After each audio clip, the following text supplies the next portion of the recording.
Saudara, selamat berjumpa kembali. Izinkan saya memberkati Anda dengan kebenaran firman Allah yang terambil dalam Yohanes 4 ayat 13 sampai 14. Demikian bunyinya. Barang siapa minum air ini ia akan haus lagi, tetapi barang siapa minum air yang akan kuberikan kepadanya, ia tidak akan haus untuk selama-lamanya, bahkan akan menjadi mata air di dalamnya yang terus memancar sampai kepada hidup yang kekal. Air mata dan mata air. Air mata adalah bagian keseharian dalam hidup kita yang digambarkan dengan kesusahan, yang digambarkan dengan perjuangan hidup, yang digambarkan untuk menggapai sebuah kesuksesan. Sesuatu yang kita mimpikan dan kita bisa raih itu membutuhkan perjuangan, dan itu digambarkan dengan air mata yang kita keluarkan. Kondisi saat ini, saudara-saudara, mungkin Anda mengeluarkan air mata melebihi daripada biasanya. Baik air mata yang keluar dari mata kita atau air mata yang ada di hati kita yang tidak terkeluarkan, saudara-saudara, namun itu satu bentuk ekspresi kesusahan dalam hidup. Orang yang mengeluarkan air mata belum tentu kesusahan hidupnya itu lebih sedikit atau lebih ringan dari mereka yang tidak mengeluarkan air mata. Bahkan mereka yang tidak mengeluarkan air mata, namun air matanya saudara terpendam di hati dan hidupnya, saudara, mungkin mereka berlipat ganda mengalami kesusahan hidup. Saudara, perempuan Samaria ini berjuang dalam kehidupannya untuk satu kebutuhan dasar yang namanya air minum.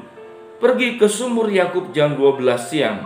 Kebetulan perempuan Samaria ini harus mengambil siang, tidak pagi hari, karena dia merasa dia orang Samaria. Orang Samaria adalah orang yang pernikahan campur antara orang Yahudi dengan bangsa yang lain, dan dirinya merasa sebagai kelas 2. Saudara, kita berjuang setiap hari untuk mencari sumber-sumber air dalam kehidupan kita.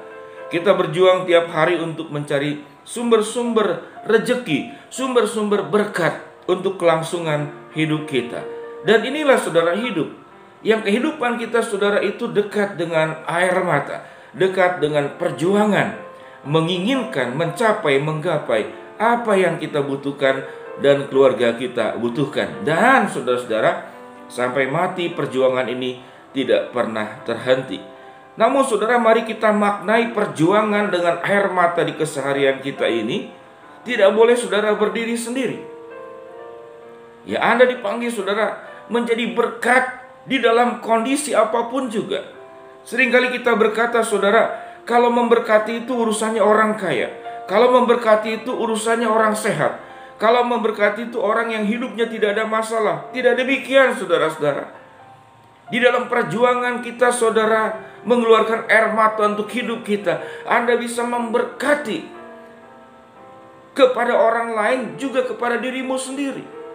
Engkau bisa memberkati tidak hanya buat orang lain, namun buat dirimu sendiri. Pada saat kau berjuang memulihkan dirimu sendiri, engkau juga bisa berjuang untuk memulihkan kehidupan orang lain. Saya, saudara, mendengarkan sebuah kesaksian seorang pasien yang sakit kanker sudah stadium 3 mendekati 4, ya, di rumah sakit di Singapura. Maka dia penuh dengan air mata di dalam hidupnya. Dia tidak perlu memikirkan orang lain. Mengapa? Karena dia sendiri sedang bermasalah. Tatkala orang ini, saudara, tidak melakukan apapun buat orang lain, orang akan sangat memakluminya dan sangat menerimanya. Kenapa?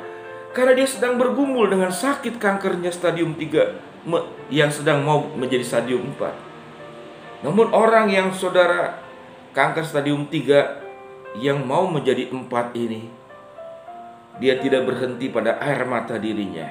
Sambil dia berjuang untuk mengobatinya, berjuang untuk kesembuhannya. Ini sebuah kisah nyata. Saudara, orang ini, saudara, mendekati orang Indonesia yang ada di rumah sakit Singapura di Mount Elizabeth, yang sama-sama sakit kanker stadium 1, 2, 3. Dia berkunjung, dia menguatkan orang-orang yang sedang mengalami sakit kanker. Dia mendoakan. Ya, saya tidak tahu bagaimana prosesnya ini pasien boleh jalan-jalan, tapi itu kisah nyata.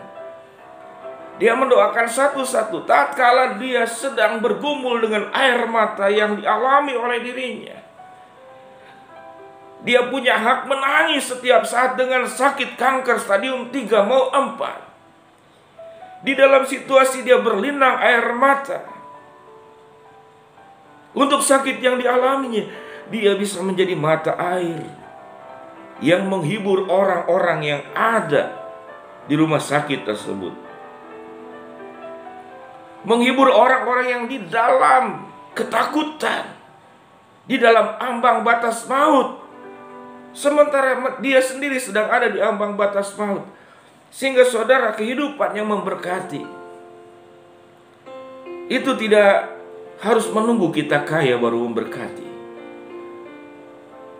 Tidak harus menunggu kita sehat baru kita memberkati. Tidak harus menunggu saudara-saudara harus sukses baru kita memberkati. Di dalam setiap keadaan kita bisa memberkati. Bagaimana? Yaitu dengan sikap hati dan sikap pikiran dan sikap hidupmu. Orang yang sakit stadium 3 mendekati 4 ini, dia sedang memulihkan dirinya sendiri. Dia sedang menyehatkan dirinya sendiri. Sekalipun pada akhirnya saudara, orang ini meninggal, namun hatinya mengalami kesembuhan. Dia tidak diikat oleh kecemasan, dia tidak diikat oleh ketakutan. Dia sadar hidup dan mati adalah haknya Tuhan, wewenangnya Tuhan. Kalau Tuhan mau berikan, saudara, tidak ada yang bisa menahannya. Tapi kalau Tuhan memang waktunya mengambil, juga tidak ada yang bisa menahannya. Sebuah pertanyaan dalam hidup kita, kita akan tetap berorientasi kepada air mata kita, atau kita berjuang bagaimana di dalam pergumulan hidup yang penuh dengan air mata ini kita tetap bisa menjadi mata air. Firman Tuhan berkata, barang siapa minum air yang kuberikan kepadanya, maka ia tidak akan haus lagi. Bahkan di Alkitab mengatakan menjadi mata air di dalamnya. Saudara-saudara yang kekasih dalam nama Tuhan Yesus, siapa orang yang paling menyentuh hidup saya? Saudara, saya menjadi pendeta sekian lama, saudara, tentu ada banyak orang yang persembahan kepada gereja. Yang menyentuh saya, saudara-saudara, adalah seorang bapak tua yang saya masih kecil, saya ada di gereja ini.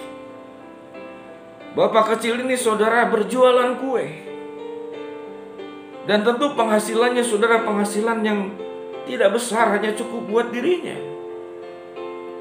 Dan bapak tua ini, saudara, bisa memberkati dengan cara luar biasa. Dan bagi saya, salah satu persembahan terhebat, terbesar yang saya lihat di dalam hidup saya adalah bapak tua ini.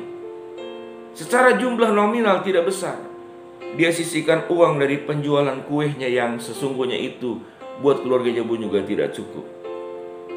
Dia sisihkan, saudara, saya masih ingat, saya masih kecil waktu itu.